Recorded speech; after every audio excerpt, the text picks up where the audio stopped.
ఆయన ఏదనుకుంటే అదే ఇక ఆయన కాదు ఆయన ఎవరు ఉద్యమం చేసి ఎవరు అవసరం ఉందంటే చేస్తారు ఆయన. సార్ ఈయనకి ఇవ్వదు సార్, ఈయన చెప్పు ఈయనకి ఇవ్వండి సార్ అని చెప్పి. కానీ ఆ 2 సంవత్సరాల ఇవ్వగలుగుతాం, కేసీఆర్ గారి దగ్గర ఈయనకి ఇయ్యని చెప్పగలుగుతాం, కానీ ఈయనకి ఇవ్వద్దు సార్ అని చెప్పలేము మనం. వాట్ ఎవర్ 2 సంవత్సరాల గ్యాప్లో మీరు ఆపదలుచుకున్న కార్పొరేషన్ చైర్మన్ ఆపిరు, అది ఏదో జరిగిందట 2 సంవత్సరాల మధ్యలో, నిజమేనా? నాకు మంచి మిత్రుడు దేవప్రసాద్ గారు, అట్లేం లేదు.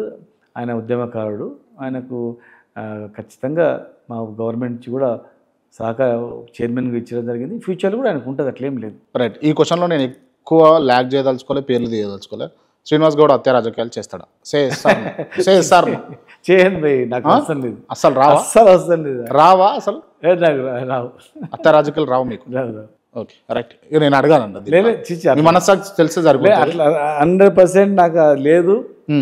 నాకు ఒకవేళ ఏదన్నా చిన్నది ఉన్నా కూడా నేను మొత్తం తీసేసుకుంటా తప్ప నేను సేవ చేయాలి జీవితం. తీసేసుకుంటా అంటే ఎవరైనా ఈ తప్పు అంటే దాన్ని సవరించుకుంటా. ఓకే. నాకు తెలియకో ఏదైనా తప్పు జరిగితే కూడా, అరే ఇట్లా తప్పు జరిగిందంటే కూడా ఆ తప్పుని నేను సరి చేసుకుంటా, కానీ నేను అట్లా కావాలని చేసింది ఉండదు, చేయను, ఇన్ ఫ్యూచర్లో కూడా చేయను. రైట్ అన్న. అంటే నాకు ఇంటర్వ్యూలో కూర్చున్నప్పటి నుంచి ఇప్పటిదాకా చూస్తే మిమ్మల్ని బిఫోర్ కూడా చాలా ఇన్నోసెన్స్గా, చాలా వినమ్రతంగా అండ్ చాలా సింప్లిసిటీగా అనిపిస్తున్నారు.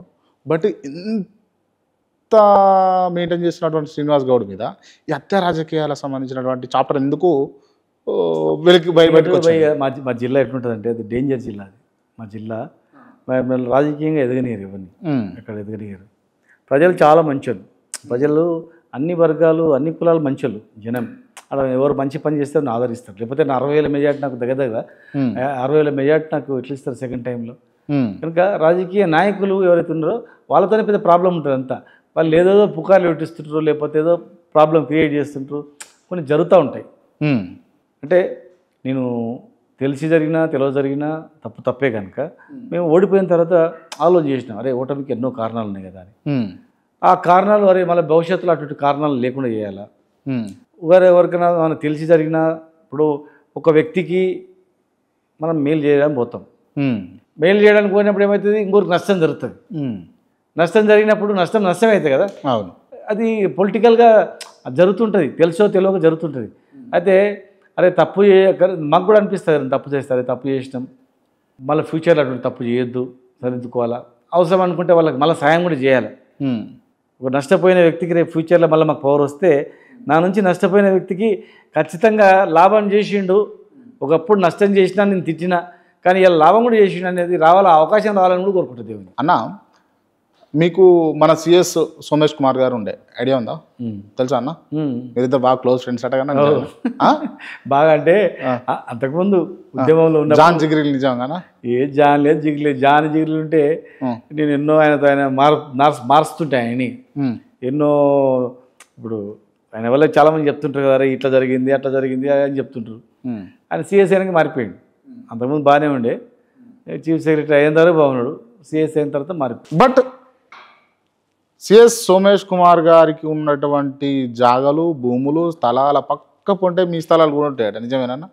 అంత ఉట్టి మాట్లాడాలి, నిజమేనా? ఉట్టి ఉన్నాయనుకో, ఒకవేళ ఉన్నాయనుకో, అవన్నీ గవర్నమెంట్ ఇప్పుడు సిఎస్ ఏమో పడతారు కదా, బయట పెడతారు కదా, అవన్నీ పెడతారు కదా. పకడ్బందీగా చేసి ఉండొచ్చు. పగడగాలేదు, పగంది లేదు. వాస్తవంగా చెప్పాలంటే చీఫ్ సెక్రటరీ అయినాక మస్తు సార్లు మేము ఇట్లా సవరించుకోవాలి, పద్ధతిగా లేదు, మస్తు సార్లు మేము మాట్లాడినాం.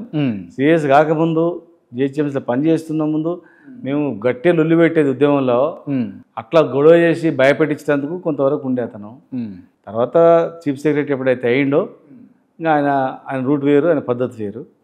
మాకు మా శాఖలో ఉన్నా కూడా అంత పెద్దగా మేము ఆయనని పెద్ద ఇది కూడా చేయలేదు, అటువంటిది ఏం లేదు. ఆయన వల్ల కూడా కొంత అక్కడక్కడ అడ్మినిస్ట్రేషన్లో ఎంప్లాయీస్కు సరిగా ఉండకపోవడం, వాళ్ళ దగ్గర కొన్ని తప్పు సలహాలు ఇవ్వడం, అటువంటి అన్నీ చేసిండు అతను. కనుక మా దగ్గర లేడు. ఇక సిఎస్ అయినప్పటి నుంచి మేము మాకు అంత క్లోజ్నెస్ కానీ మాట్లాడడం కానీ అన్నీ ఏం లేవు. అండ్ ఇంకోటి ఏంటి అని అంటే అన్న, ఎందుకు శ్రీనివాస్ గౌడ్ మీద ఈ షాద్ నగర్ నుంచి మహబూబ్నగర్ దాకా ఏడ ఖాళీ జాగాలు కనబడితే ఆడ ఖాళీ జాగాలు, లేకపోతే ఏడ భూములు కనబడితే ఆడ భూములు, అన్నింటి మీద ఖర్చు వేయడము, లేకపోతే కబ్జాలు చేయడం చేసిండు. కబ్జాలు చేయం కానీ కొనుక్కుంటాం భయ్, కొనొద్దామే, భూములు ఉండొద్దా మాకు? బికారిగా ఉండాలా, బికారిగాల్లాగా ఉండాలా. లేకపోతే దివాళా తీసినట్టు ఉండాలా ఉమ్. ఎవరైనా ఉంటే కొంటాము బాజాబ్తా కొంటాము. కబ్జాలు చేసింది అనుకో గవర్నమెంట్ ఊరుకుంటుందా ఇడిచి పెడుతుంది. ఎందుకు కబ్జాలు చేస్తారు శ్రీనివాస్ గౌడ్ అని పేరు ఎందుకు వెళ్ళింది? ఇగో కబ్జాలు చేయాల్సింది ఉంటే హైదరాబాద్లో చేస్తాం, ఉమ్. అక్కడ పోయి పల్లెటూరులో చేస్తాం పోయి. ఉమ్. హైదరాబాద్లో ఎకరా చేస్తే కోట్లు అయిపోయాయి. నువ్వు ఆడ పోయి చేయాల్సిన అవసరం ఉంటుంది. కబ్జాలు ఎవడు చేస్తావు, ఎవడు ఈ రేపట్లో కబ్జాలు చేసే అవకాశం లేదు.